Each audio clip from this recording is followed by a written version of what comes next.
मैं बड़े शहर के एक छोटे से कस्बे में रहती हूँ। यह कहानी आज से 8 साल पुरानी है। उस समय मैं सिर्फ 15 साल की थी और मेरी दुनिया बहुत छोटी थी। हम 3 लोगों की एक सीधी सादी फैमिली थी।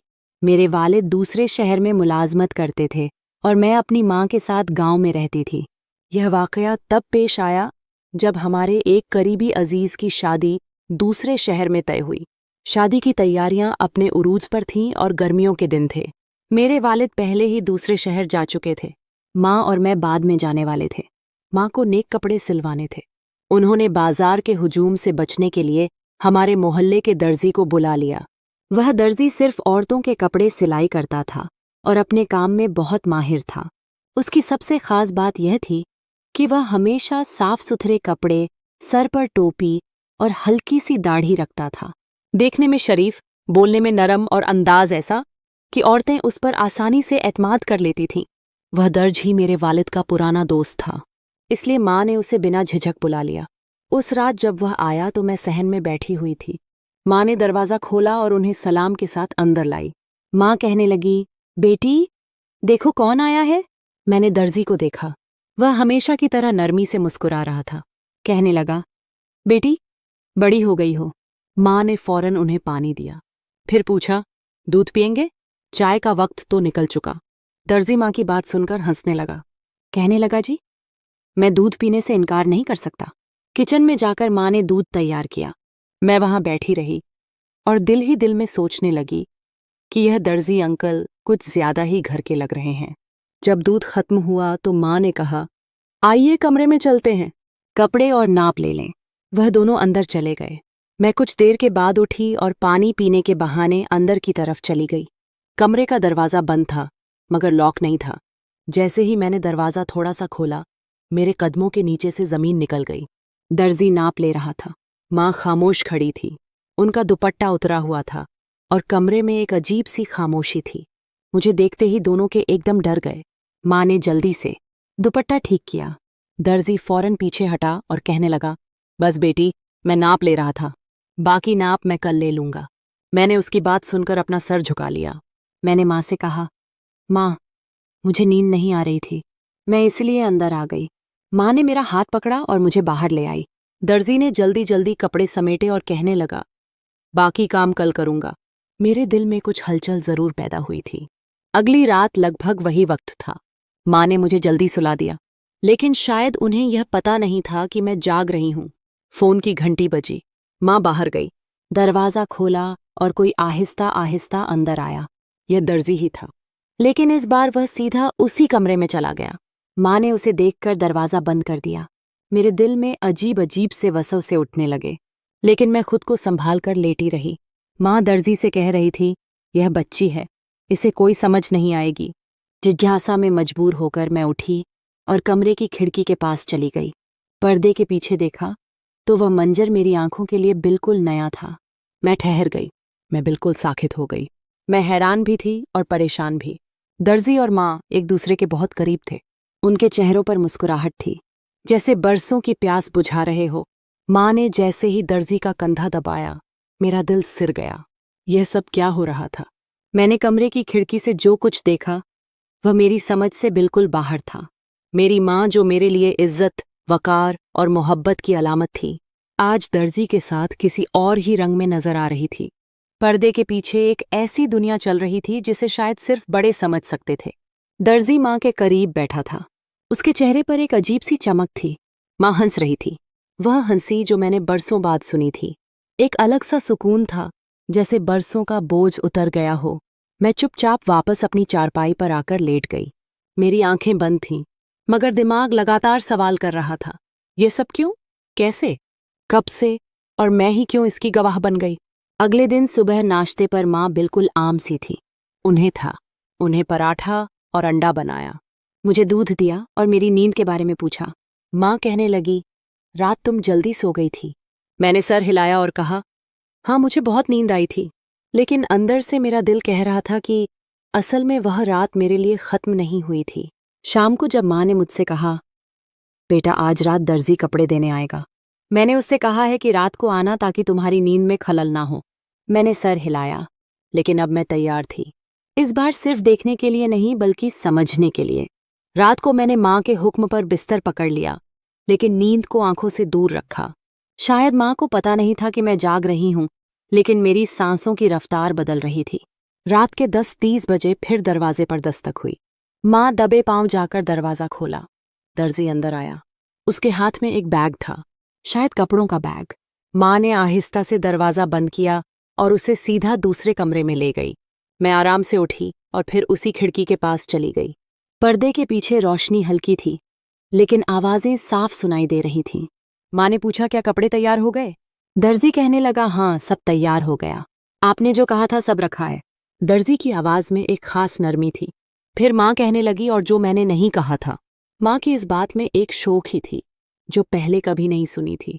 अजीब सी आवाजें, धीरे धीरे खामोशी में। किसी ड्रामे का सीन नहीं था, यह मेरी जिंदगी थी, मेरी माँ की हकीकत थी। करीब आधे घंटे बाद मैं वापस अपनी जगह पर आ चुकी थी। मैं सोने की अदाकारी कर रही थी जब तक माँ मेरे कमरे में वापस ना आ जाए। जब माँ लौटी, उनके चेहरे पर नमी फैली हुई थी, जैसे वजू किया हो या कुछ छुपाने की कोशिश। उन्होंने मेरे सर पर हाथ फेरा और आहिस्ता से कहा, बेटी तुम बहुत अच्छी हो, हमेशा मेरे करीब रहना। मैंने आंखें बंद रखीं, मगर दिल में अजीब सा दर्द पैदा हो रहा था। अगले दिन एक नया रुख सामने आया। दर्जी रोज आने लगा, कभी दोपहर को, कभी शाम को, कभी माँ के कहने पर घर में उनकी मदद बढ़ने लगी। मोहल्ले में लोगों ने सवाल करने शुरू कर दिए। औरतें माँ से पूछती, यह दर्जी आपके घर रोज क्यों आता है? कोई खास काम है? माँ हमेशा मुस्कुराकर जवाब देती, मेरे शौहर के पुराने दोस्त हैं, काम भी है और एतमाद भी। लेकिन मुझे यह एतमाद अब बोझ लगने लगा था। एक दिन दोपहर को मैं स्कूल से जल्दी वापस आई। गर्मी बहुत ज्यादा थी, मेरी तबीयत कुछ बोझिल हो रही थी। मैंने दरवाज़ा खोला तो अंदर से हल्की सी हंसी की आवाज़ सुनाई दी। मैं आहिस्ता कदमों से सहन से गुजरी और किचन के पास वाले कमरे में झांका तो दर्जी और माँ दोनों मौजूद थे। दर्जी ने माँ को कुछ पकड़ाया हुआ था, शायद कोई नई चीज़ थी, और माँ ने उनके हाथ पर हाथ रखा और फिर कहा, आप तो मेरी पसंद को समझ गए। मैं वहीं खड़ी रही, ना अंदर जा सकी ना वापस मुड़ पाई। उसी शाम माँ ने मुझसे कहा, बेटी तुम जल्दी बड़ी हो गई हो, यह दुनिया बहुत जालिम है। मैंने माँ की बात का कोई जवाब ना दिया, लेकिन मेरी आंखों में जो सवाल थे शायद वह भी समझ रही थी। अब वह हमारे घर का हिस्सा बन चुका था। बिना किसी नाम के, बिना किसी रिश्ते के, रातें फिर वैसी होने लगीं। पर्दे के पीछे कहानी चलती रही और मैं गवाह बनती रही, लेकिन बिल्कुल खामोश। फिर एक दिन कुछ नया हुआ। दर्जी ने माँ से कहा, अब कपड़ों के साथ साथ कुछ और भी सिलाई का काम हो जाए। माँ ने हंसकर कहा, तुम तो हद करते हो। लेकिन उनके चेहरे पर नाखुशी नहीं थी, बल्कि एक खास किस्म की तसल्ली थी। एक ऐसी तसल्ली जो उस दिन से लेकर आज तक मेरे जहन में महफूज है। माँ और दर्जी के दरमियान जो भी ताल्लुक था वह रोजमर्रा की जिंदगी में बहने लगा था। मैं चुप थी, लेकिन बेखबर नहीं थी। अब वह दिन चले गए थे जब दर्जी सिर्फ नाप लेने आता था। अब उसके हाथों में सिर्फ फीता नहीं होता था, बल्कि उसकी नजरें कुछ और तलाश कर रही थीं। माँ के चेहरे पर भी वही सुकून था जो पहले मैंने सिर्फ पुरानी फिल्मों में देखा था। रात हुई तो दर्जी फिर आया। अब वह रोज आने लगा था, लेकिन रात को उसका आना किसी तयशुदा मुलाकात जैसा होता। माँ ने मुझे कहा, बेटी जल्दी सो जाओ, कल तुम्हें स्कूल भी जाना है। मैं बिस्तर पर लेट चुकी थी, लेकिन आंख बंद नहीं कर सकी। रात 10-100 बजे दरवाज़ा खुला और वही हल्की सी दस्तक जैसे बरसों की पहचान हो। आवाज़ें खत्म हुईं और घर में एक खामोशी शुरू हो गई। इस बार मैं ना चारपाई से उठी ना खिड़की तक गई, मैं बस अपनी जगह लेटी रही। दिल में वही सवाल था, यह जो हो रहा है क्या यह अब मामूल बन चुका है? खैर, सुबह माँ बहुत खुश लग रही थी। नाश्ता देने के बाद मुझसे कहने लगी, बेटी दर्जी कह रहा था कि अब सिलाई के साथ साथ अगर कोई और काम हो तो बता देना, वह हर काम सलीके से करता है। मैंने पहली बार माँ की बात में छुपी गहराई को महसूस किया। अगले दिन छुट्टी थी। माँ ने सफाई का बहाना बनाकर मुझे सहन के एक कोने में बिठा दिया, खुद अंदर कमरों की सफाई करने लगी। दर्जी दिन के वक्त आ चुका था। उसके हाथ में सफ़ेद कपड़ों वाला कवर था और चेहरे पर वही नरमी, वही पुराना बोलबाला। कहने लगा, आज दोपहर को वक्त निकाला, आपने कहा था दिन में बेहतर रहेगा। माँ ने मुस्कुराकर कहा, आज घर पर कोई नहीं बेटी, पड़ोस वालों के घर गई है। मैं सहन के कोने में बैठी हुई थी। साया था, हवा थी और एक अनजाना सा खौफ। अंदर से हल्की सी म्यूजिक की आवाज आ रही थी। रेडियो बंद हुआ और फिर कमरे में खामोशी होने लगी।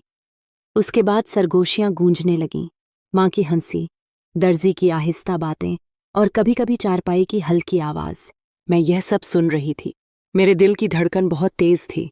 कुछ देर बाद दर्जी बाहर आया।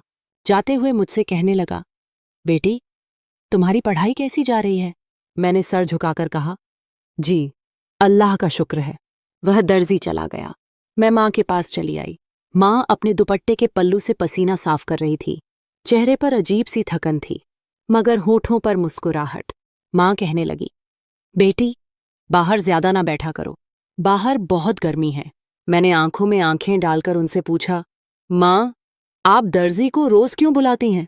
मेरी बात सुनकर वह एकदम कांप कर रह गई, लेकिन फिर संभल कर बोली, बेटी, जिंदगी में कुछ फैसले ऐसे होते हैं जो तुम अभी समझ नहीं सकती।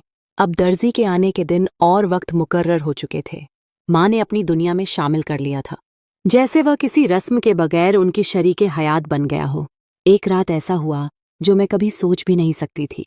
रात का वक्त था। कमरे में हल्की लाइट थी। दर्जी और माँ अंदर मौजूद थे और मैं खिड़की के पर्दे के पीछे मौजूद थी। इस बार माँ ने दर्जी के कान में कुछ कहा।